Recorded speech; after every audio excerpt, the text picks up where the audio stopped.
Eleanor Ramsay, denied a role in her family's empire, founded SolGen, a clean energy company that rose to power while Ramsay Sons collapsed under scandals. Betrayals and battles with her father only fueled her resolve. In the end, she didn't inherit his empire. She replaced it, becoming a global leader and symbol of a new energy future. Before we begin the story, if you are new to our channel, please subscribe right away, like the video, and share it with your friends so this story can reach everyone. If you want your name to be included in our upcoming story, make sure to comment your name and the place you are listening from. In our next story, we will mention your name here. So let's move ahead with our story. The rain had been falling all day in New York City, but inside the 100-year-old oak-paneled hall at Ramsay Sons Holdings, not a drop of storm made its way in. The family sat around the long walnut table that stretched across the boardroom. The portrait of Charles Ramsay, the company's founder, loomed from the wall, his painted eyes watching with solemn pride. His descendants now fought not for his values, but for his throne. At the far end, Alexander Ramsay III presided, the CEO and the unchallenged patriarch of the family-owned conglomerate. His silver hair gleamed under the chandelier, his bespoke suit sharp as a blade. To his left sat his eldest son, Richard, who was already being groomed to inherit the empire. His other son, Benjamin, combative but clever, leaned back in his chair, smirking at every comment. And then, seated at the very edge of the table, almost as if inviting invisibility, was Eleanor Ramsay, the only daughter. Unlike her brothers, Eleanor hadn't been offered a role in management. Despite holding an MBA from Harvard and hands-on work experience in Silicon Valley startups, her father dismissed her ambitions. This is a man's company. The optics matter. Clients, investors, and partners expect Ramsay men at the helm. Today's meeting was no different. The focus was on an expansion plan into renewable energy, something Eleanor had prepared a 60-page strategy for. She had sacrificed weeks of sleep to refine the proposal. She knew the numbers, the risks, and the untapped potential of clean energy investments better than anyone else in the room. When Alexander finally glanced at her, it was only to hand her a task no different from a secretary's. "Take notes, Eleanor. These discussions are critical." Her pen almost snapped between her fingers. For the 10th time in her life, she looked around the table and realized the truth. They never intended to accept her. She wasn't invisible by accident, she was being erased by design. A flare of something hot, painful, but also invigorating settled in her chest. Maybe they thought the glass crown, the empire, the inheritance, the legacy was reserved for men alone. But glass was fragile. Glass could shatter. And Eleanor Ramsay decided she would be the one holding the hammer.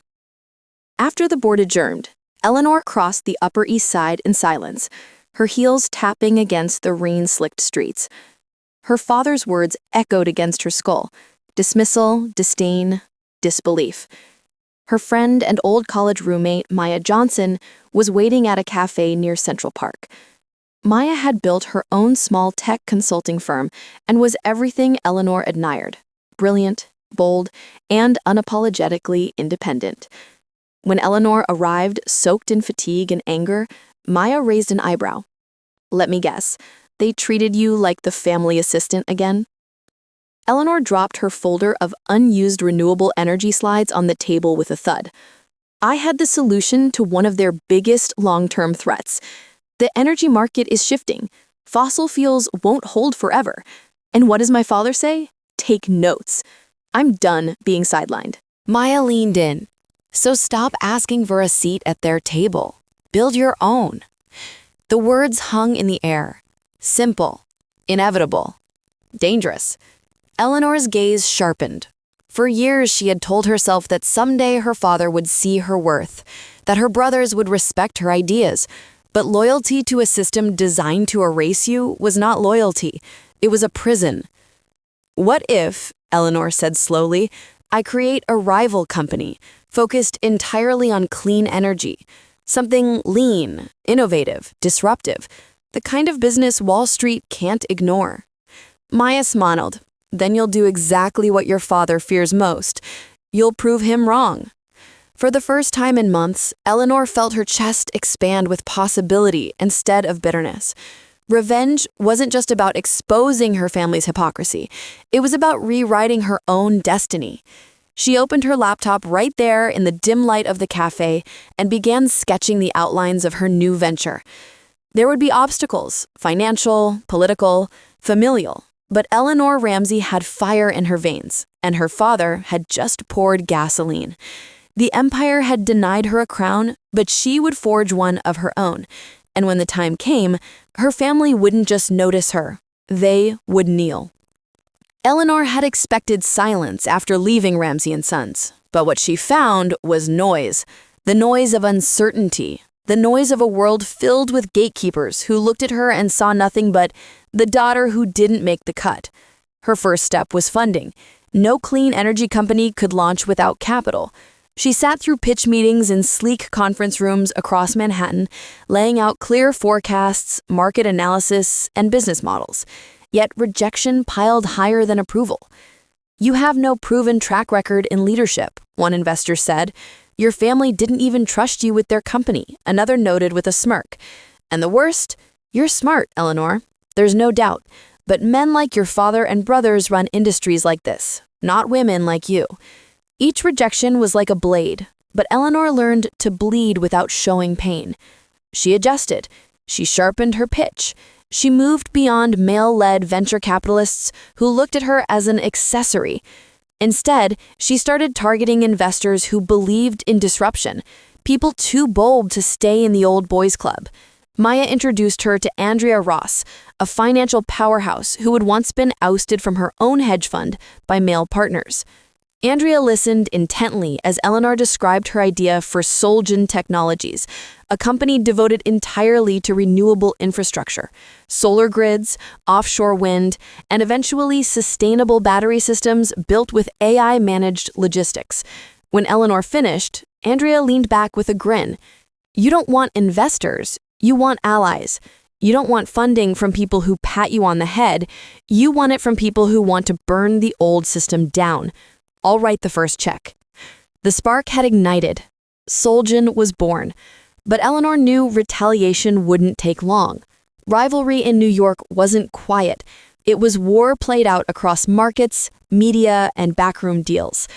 Ramsay Sons owned construction, real estate, and energy subsidiaries. If her father caught wind of what she was doing, he wouldn't just try to beat her. He would try to bury her before she grew tall enough to cast a shadow. It didn't take long. Within 2 weeks of SolGen's incorporation, whispers reached the Ramsay Sons boardroom. Alexander Ramsay leaned back in his leather chair as Richard read out loud the headline from a niche business magazine. "Eleanor Ramsay launches renewable venture, a challenger to legacy energy firms?" The patriarch's jaw tightened. "My daughter has lost her mind." Benjamin chuckled. "Or maybe, father, she just has more guts than either of us." Imagine the optics, the discarded daughter taking on the empire. "Silence," Alexander snapped. "She doesn't stand a chance. Her little experiment will crash before it starts." But deep down, a flicker of concern rattled him. Eleanor had always been sharper, more rigorous, and more relentless than his sons. If she had real backers, it wasn't just a nuisance, it was a threat. Meanwhile, Eleanor pushed forward, securing a modest office in Brooklyn, a glass-fronted space buzzing with interns, engineers, and a few senior experts she'd persuaded with both passion and vision. Her team worked tirelessly, designing scalable grid models. What Eleanor didn't expect was betrayal, not from the outside, but within. One evening, reviewing contracts, she discovered discrepancies in expense reports. Travel reimbursements she hadn't authorized, meetings she had no record of, suspicious transfers. Shocked, she dug deeper. The culprit was Marcus Fenton, a senior advisor she had hired from the energy sector. Marcus had been feeding confidential business models directly to Ramsay Sons. She confronted him late one evening. The office was nearly empty, the Brooklyn skyline a scatter of lights in the distance. You sold me out, Marcus. Her voice was cold steel. Marcus didn't deny it. Eleanor, you're ambitious, I'll give you that. But your family owns this city's veins. Going against them is suicide. I was offered triple my salary to make sure SolGen stayed manageable. 1,000 emotions surged within Eleanor: hurt, fury, humiliation, but above all was clarity. This was how her father fought his wars, not with open battle, but with silent daggers in her back. You're fired, she said simply, though her voice shook with the storm raging inside her. And Marcus, watch your back, because I don't forgive and I don't forget. The betrayal didn't destroy her. It hardened her. If she had to go to war, she would go knowing her father's playbook. Every dirty tactic, every manipulation, every shadow game, she would learn them, twist them, and use them better than he ever had. By the spring of the following year, SolGen was no longer an idea. It was a force. Eleanor secured a $50 million investment round led by Andrea and several venture capitalists hungry for disruption. With operations expanding to Boston and Dallas, her company was installing solar panels across corporate campuses, integrating AI systems that cut costs by 30%. The media noticed. Business Insider ran her photo on their front page. The Rebel Ramsay, how Eleanor is becoming the face of America's energy future. The nickname stuck. Former colleagues of her father referred to her, half mockingly, half fearfully, as the Rebel Heiress.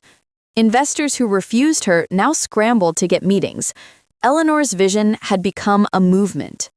One evening, her father invited her to dinner at the family estate in Westchester.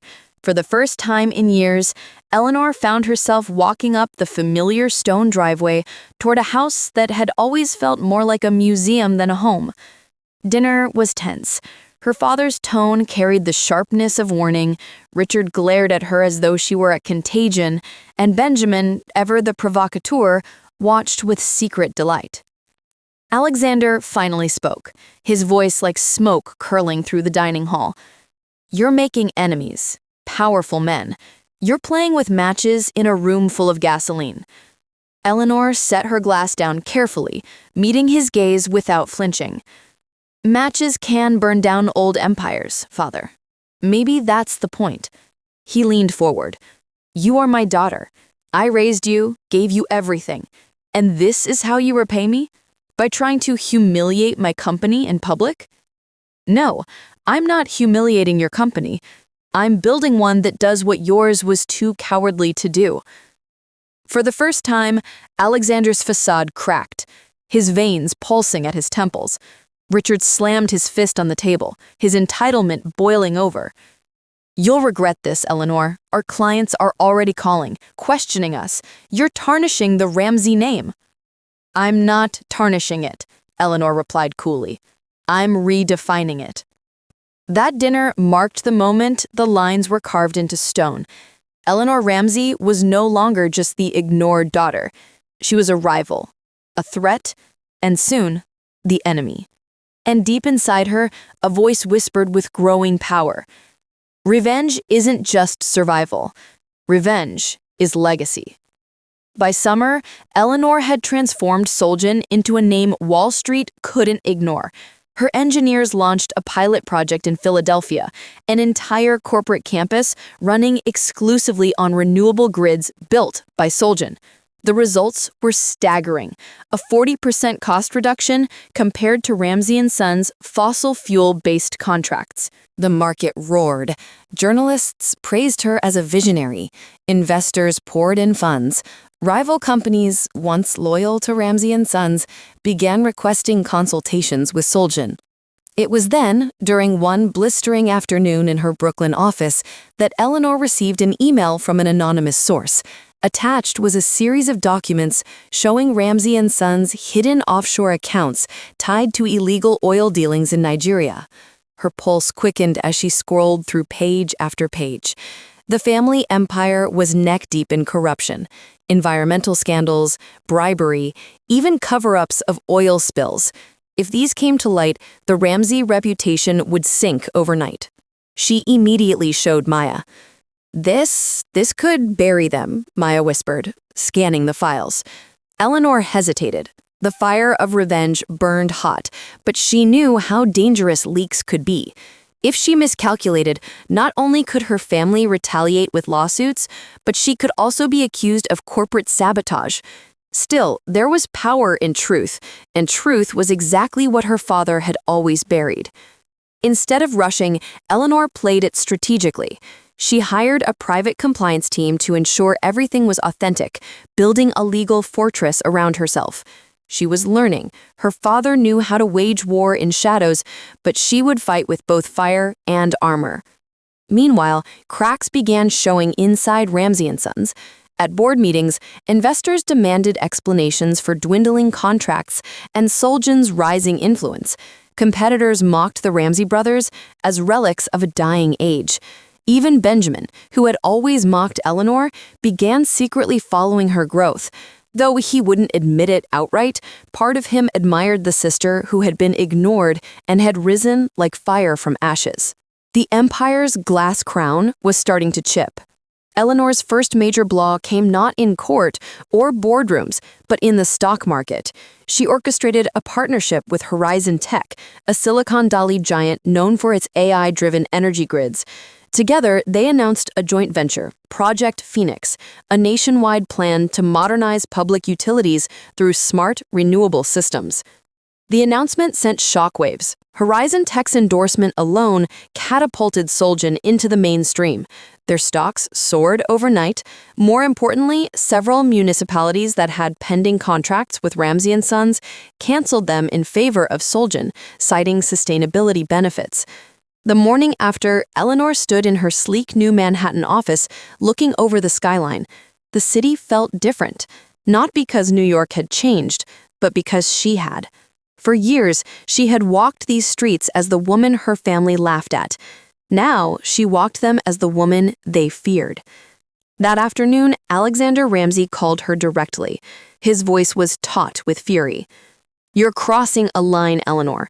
Walk away from this Horizon Tech deal, and maybe, just maybe, you'll still have a place in this family." Eleanor's reply was crisp, each word dipped in ice. "I already have a family. It's called SolGen." She hung up and exhaled, aware that this wasn't just business competition anymore. This was war. 2 days later, her fears were confirmed. Ramsay Sons filed a lawsuit accusing SolGen of intellectual property theft, claiming Eleanor had stolen confidential knowledge from her time working in the family offices. It was a brutal move. Headlines screamed, "Father versus daughter, Ramsay family at war." Investors trembled. Even Andrea, as strong as she was, admitted the lawsuit could drag SolGen into court for years. But Eleanor refused to bow. Calmly, she rolled out phase 2 of her strategy. She leaked parts of the Nigerian oil documents to a trusted journalist at the New York Times. The effect was nuclear.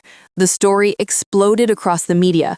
Ramsay Sons accused of international oil scandal. Photos of polluted rivers, dead wildlife, and secret financial trails filled the news cycle for weeks. The lawsuit suddenly looked like a desperate smokescreen. Ramsay Sons' stock nosedived 18% in a single day. For the first time, her father's voice went silent. And for the first time, Eleanor Ramsay tasted victory. Not just survival, but dominance. But war always comes with casualties. As SolGen's popularity grew, the pressure on Eleanor mounted. Paparazzi hounded her daily. Industry leaders painted her as ruthless. Some admired her defiance, others branded her a dangerous upstart.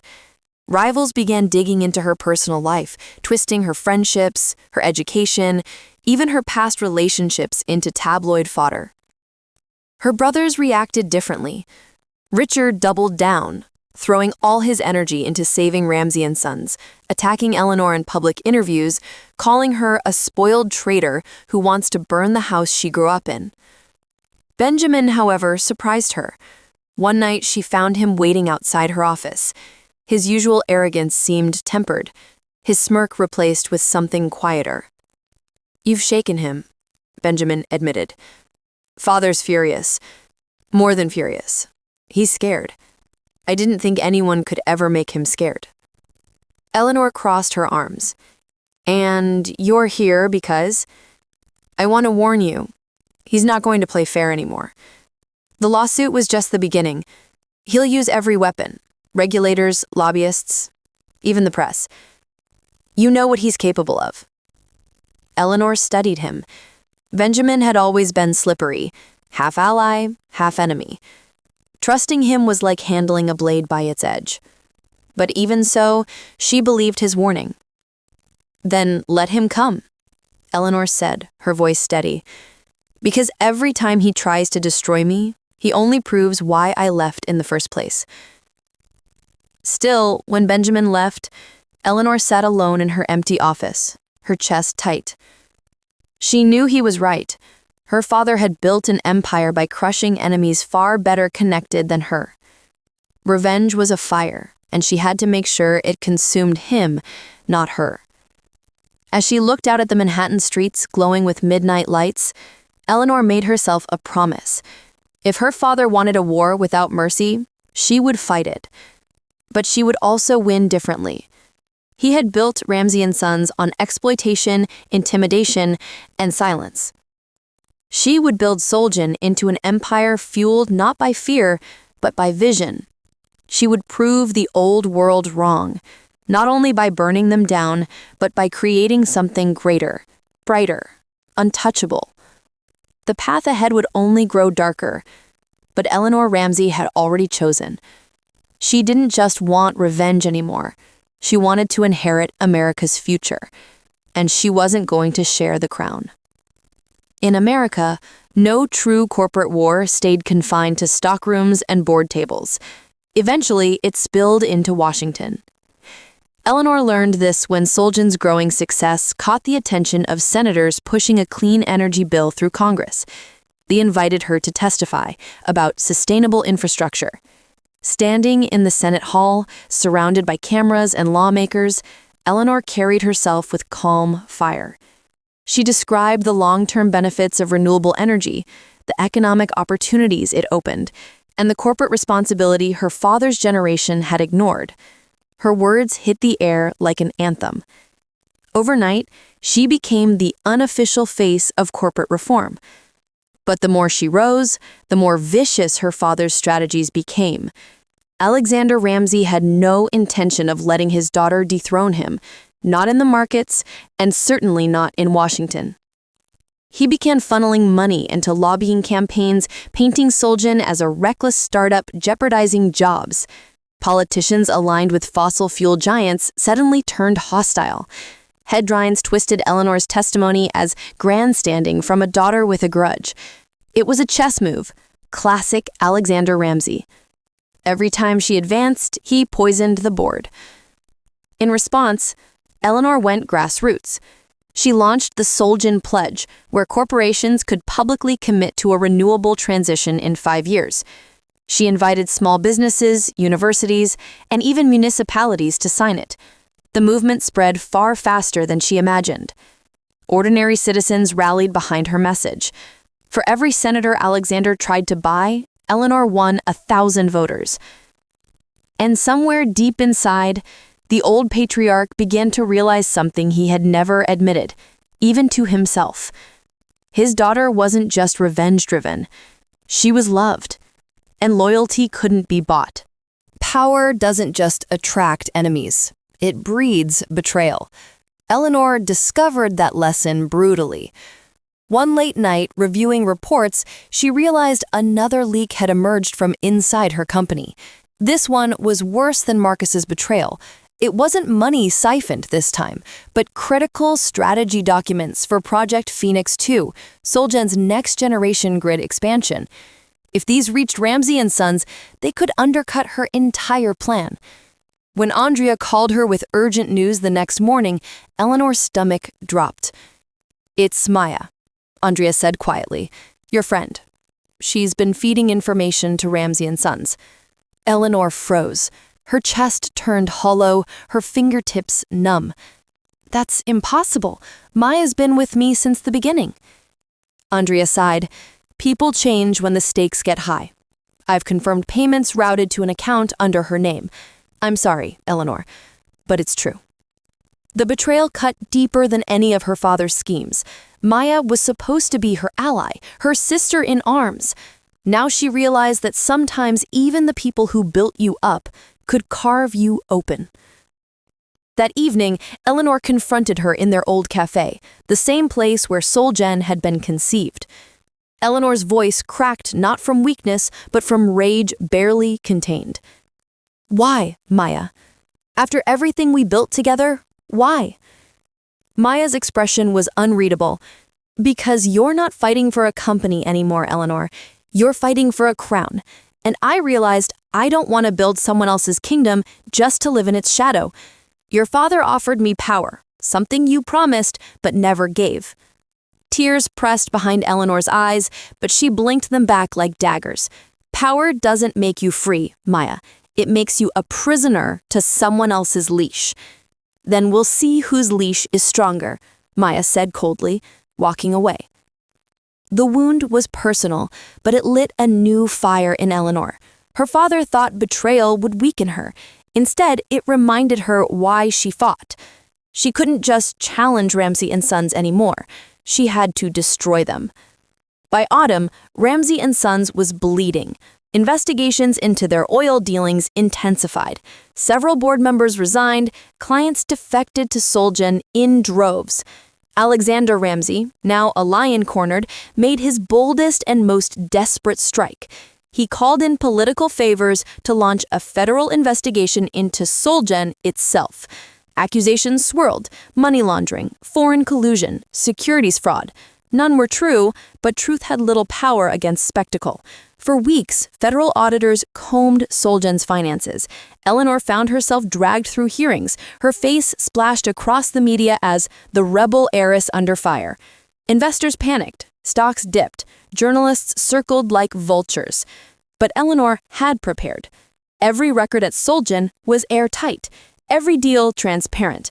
She walked into hearings with files so perfect that one senator whispered afterwards, "Your father taught you the old game. You're teaching us a new one."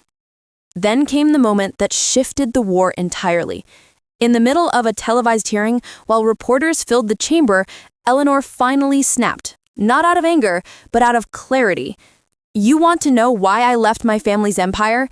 Because they taught me business was about control, intimidation, and silencing voices like mine. I created SolGen because I believe America deserves energy that doesn't poison our future. My family built towers on sand and blood. I'm here to build something they never understood, an empire of light." The room fell silent. Cameras clicked in rapid-fire bursts. The clip went viral within hours, broadcast nationwide.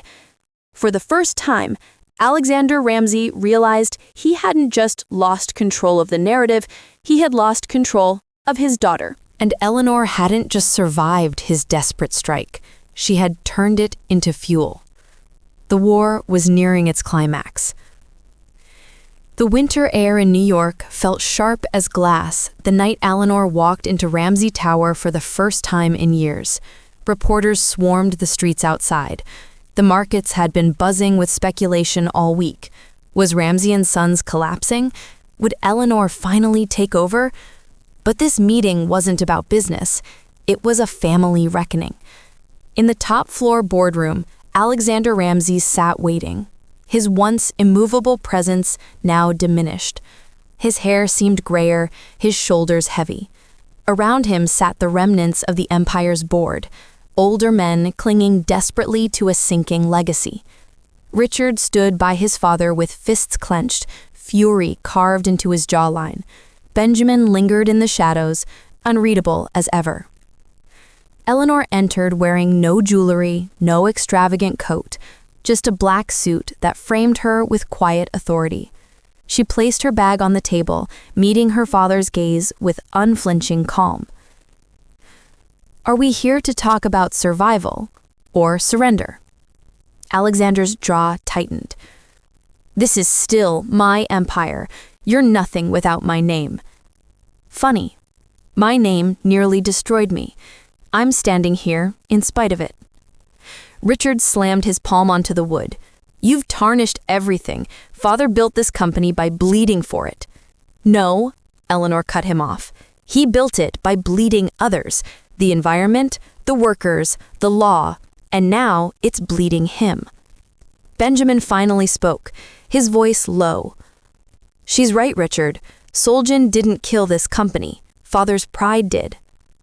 The room froze. Alexander's eyes burned with the betrayal of hearing truth from his own son. For the first time, Eleanor saw it clearly. Her father was no longer the lion who had terrified Wall Street. He was an old man clinging to a crown that had already slipped from his head.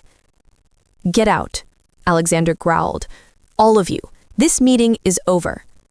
But Eleanor didn't flinch. "No, father. This war is over. You just haven't accepted who won." Days later, the hammer finally fell. The federal investigation against Ramsay and Sons concluded with damning evidence. The Nigerian oil dealings, bribery scandals, and shady shell companies became front-page news again, this time with irrefutable proof.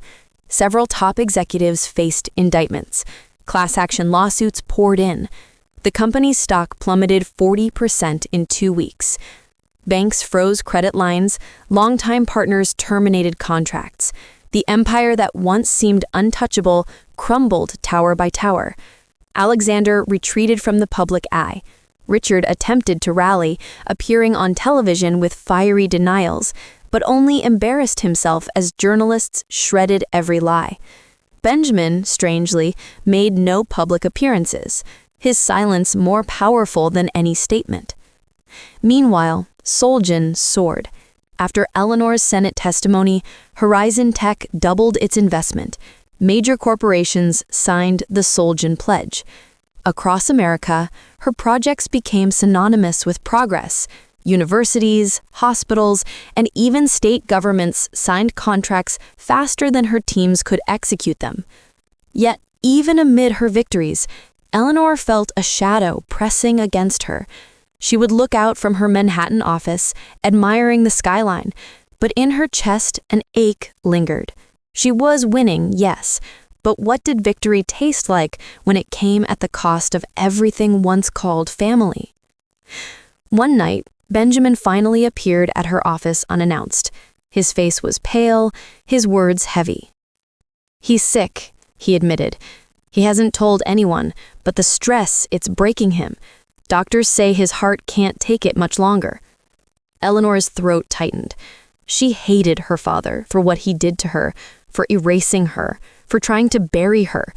But the image of Alexander Ramsay, once all power and fire, now fading into fragility, unsettled something deep within her. Benjamin's voice dropped.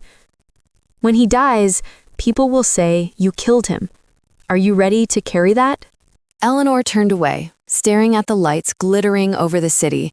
Her hand trembled, but her voice stayed steady. "I didn't kill him. His empire good. I just stopped it from killing me too." Alexander Ramsay died quietly in his Westchester estate 3 months later. The news broke at dawn, spreading like wildfire through every outlet, every ticker tape. He was remembered as ruthless, brilliant, controversial.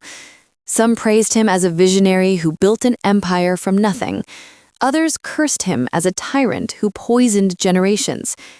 At the funeral, the Ramsay name drew both mourners and protesters. Cameras swarmed the gates. Speeches were made by businessmen who spoke of legacy but whispered of ruin. Richard stood defiantly by the casket, his eyes red with rage. Benjamin stood silently, his hand clutching the podium like an anchor. When it was Eleanor's turn, silence fell over the hall. Cameras zoomed in. Everyone wanted to know what the rebel heiress would say of the man who despised her, denied her, and ultimately fell before her. She walked slowly to the podium. Her dark dress seemed to carry gravity itself. When she finally spoke, her words came like steel wrapped in silk. "My father taught me many things," she said. "He taught me to fight, to resist weakness, to never bow to anyone. He believed those lessons made him strong. But strength without compassion isn't strength. It's fear, and fear built walls around his empire until those walls collapsed. Her eyes searched the crowd, finding her brothers, the old board members, the press. I do not stand here as the heir to Ramsay and Sons. That empire ended with him, but I stand as proof that we can build anew, not through fear, not through silence, but through vision. A long, weighted silence followed, then applause. Not thunderous, but steady, respectful, undeniable. History had just been rewritten.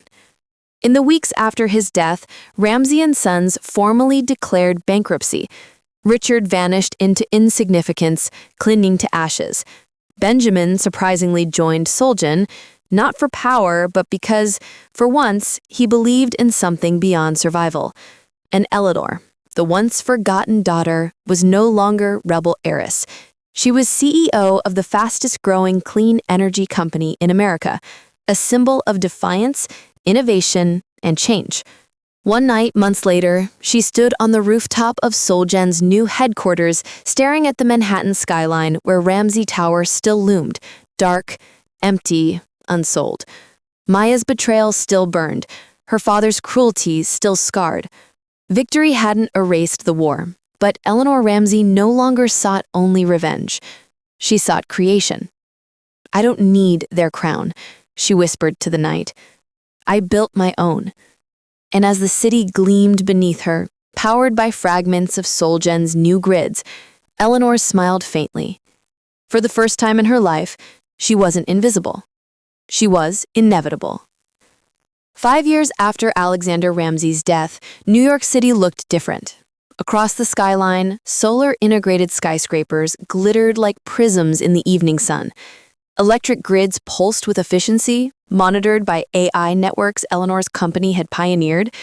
Hospitals ran entirely on clean power. Universities taught future leaders using programs Eleanor herself had designed. The name Ramsay still appeared in history books, but only as a cautionary tale. The real force shaping America's future was SolGen. What had begun as a rebellion was now a revolution. Eleanor stood at the center of it all, not as her father's daughter, not as the rebel heiress, but as a leader in her own right. The world didn't see her as the forgotten child of a fading empire. They saw her as the architect of a new one. She was invited to international summits where presidents and prime ministers leaned in when she spoke. SolGen wasn't just an energy company anymore. It was a vision of possibility, exported across continents. African cities rebuilt with renewable grids held ceremonies in her honor. European nations adopted the Ramsay Pledge, her own family name now repurposed into a promise of clean energy, irony she'd once found bitter, but now simply poetic.